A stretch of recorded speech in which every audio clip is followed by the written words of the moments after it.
नमस्कार दोस्तों, स्वागत करते हैं आपका हमारे चैनल में। दोस्तों, धार्मिक और आध्यात्मिक कहानियाँ सुनने के लिए हमारे चैनल को जरूर सब्सक्राइब करें।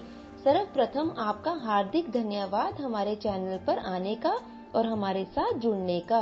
जय माता दी। दोस्तों, आज की कहानी का नाम है बुद्धिमान की परीक्षा।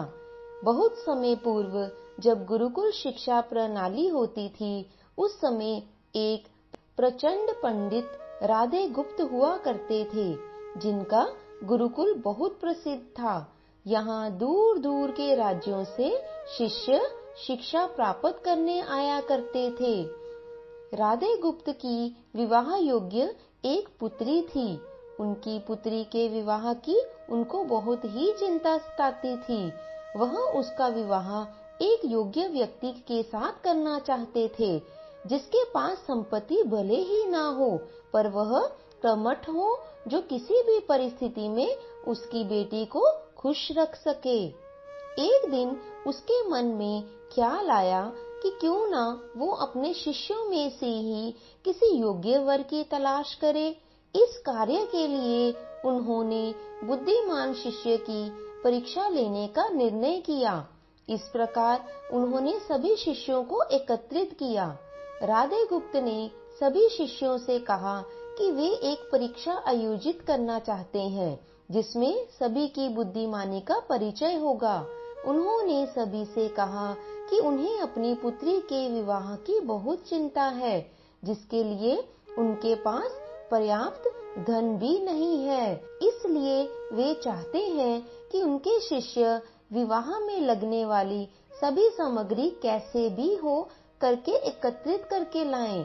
भले उसके लिए उन्हें चोरी का रास्ता चुनना पड़े, लेकिन चोरी करते हुए एक शर्त है कि उन्हें कोई ना देख सके। इसी एक शर्त का पालन सभी को ही करना है। अगले दिन से सभी शिष्य कार्य में जुट गए।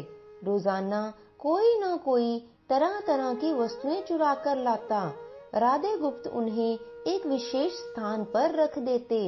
यह सभी वस्तुएं परीक्षा के बाद उनके मालिक को वापस करना जरूरी था, क्योंकि वह केवल अपने शिष्यों को सही ज्ञान देना चाहते थे। सभी शिष्य अपने अपने दिमाग से कार्य कर रहे थे, लेकिन इनमें से एक चुपचाप गुरुकुल में बैठा हुआ था, जिसका नाम रामा स्वामी था। वह राधा गुप्त का सबसे करीबी और होनहार छात्र था। उसे ऐसे बैठा देख राधा गुप्त ने इससे कारण पूछा। रामा स्वामी ने बताया कि आपने परीक्षा की शर्त के रूप में कहा था कि चोरी करते वक्त आपको कोई ना देख सके। अगर हम अकेले में भी चोरी करते हैं, तब भी हमारी अंतरात्मा तो उसे देख ही रही है। हम खुद से उसे नहीं छिपा सकते। इसका अर्थ यही है कि चोरी करना व्यर्थ है। उसकी यह बात सुन राधे गुप्त के चेहरे पर खुशी छा जाती है।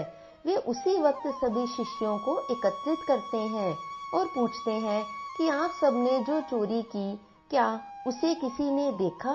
सभी कहते हैं नहीं। तब राधे गुप्त कहते हैं कि क्या आप अपने अंतर्मन से भी इस चोरी को छिपा सके? सभी शिष्यों को बात समझ आ जाती है और रामा स्वामी के सिवाय सबका सिर नीचे झुक जाता है। राधे गुप्त रामा स्वामी को बुद्धिमानी की परीक्षा में अव्वल पाते हैं। तब राधे गुप्त कहते हैं कि यह परीक्षा मेरी पुत्री के लिए उचित वर तलाशने के लिए रखी गई थी। इस प्रकार मैं रामा स्वामी का विवाह अपनी पुत्री के साथ तय करता हूँ।